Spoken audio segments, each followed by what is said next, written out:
राजस्थान में विधानसभा चुनाव होने में अब 1.5 साल का ही वक्त बचा है। पार्टी के अंदर खींचतान मची हुई है।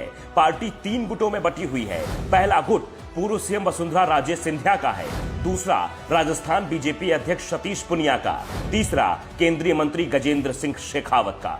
तीनों ही खुद को सीएम पद का उम्मीदवार बता रहे हैं, लेकिन बात लोकप्रियता की हो तो शेखावत और पुनिया दोनों ही वसुंधरा से छोटे नजर आ रहे हैं। दोनों का प्रभाव सीमित है। 2-3 जिलों तक ही उनकी आवाज सुनी जाती है, जबकि वसुंधरा 10 साल प्रदेश के सीएम रही हैं। पूरे प्रदेश में उनका प्रभाव है। बीजेपी के 70% विधायक और राजस्थान से चुनाव जीते 60% सांसद वसुंधरा के साथ हैं।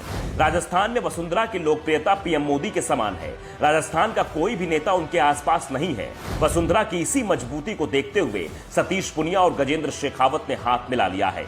दोनों वसुंधरा की राह रोकने की कोशिश में जुट गए हैं।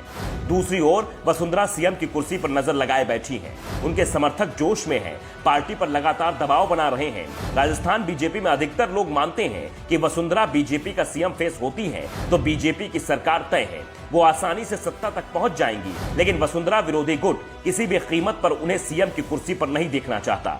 जयपुर से लेकर दिल्ली तक राजस्थान बीजेपी की गुटबाजी ने शीर्ष नेतृत्व की नींद उड़ा रखी है।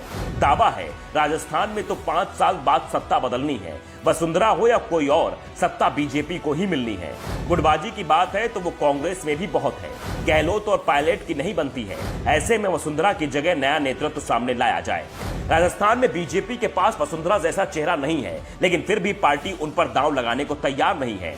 तो इसके पीछे दूसरी ही कहानी है। दरअसल बात 2018 की है। बीजेपी राज्य में नया अध्यक्ष नियुक्ति करने की तैयारी कर रही थी। पीएम मोदी के करीबी गजेंद्र सिंह शेखावत का नाम तय हो गया था। अमित शाह पार्टी के राष्ट्रीय अध्यक्ष थे, उन्हें नाम ऐलान करना था, लेकिन वसुंधरा ने वीटो लगा दिया।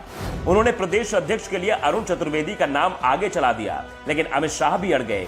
गजेंद्र शेखावत का नाम पीएम मोदी की लिस्ट से निकल कर आया था, इसलिए वसुंधरा को मनाने की कोशिश हुई, लेकिन वसुंधरा शेखावत के नाम पर तैयार नहीं हुई। अमित शाह को झुकना पड़ा, लेकिन वसुंधरा की भी नहीं चली। गजेंद्र शेखावत प्रदेश अध्यक्ष नहीं बने, अरुण चतुर्वेदी को भी कमान नहीं मिली। समझौते के बाद मदन लाल सैनी को प्रदेश अध्यक्ष बनाया गया।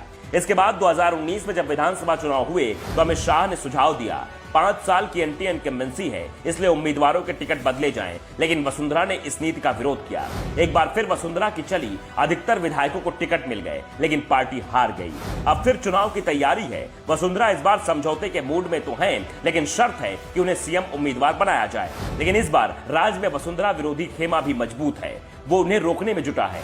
फॉर्मूला बताया जा रहा है कि 2018 में चुनाव वसुंधरा के नाम पर हुआ, नतीजा पार्टी हार गई। 6 महीने बाद 2019 में चुनाव पीएम मोदी के नाम पर हुआ, नतीजा राज्य की सभी 25 सीटें बीजेपी के पास आ गई। ऐसे में केंद्रीय नेतृत्व ने संकेत दिए हैं कि राजस्थान में विधानसभा चुनाव पीएम मोदी के नाम पर होगा। अमित शाह भी संकेत दे चुके हैं कि राजस्थान चुनाव में राज्य के किसी शख्स को चेहरा नहीं बनाया जाएगा।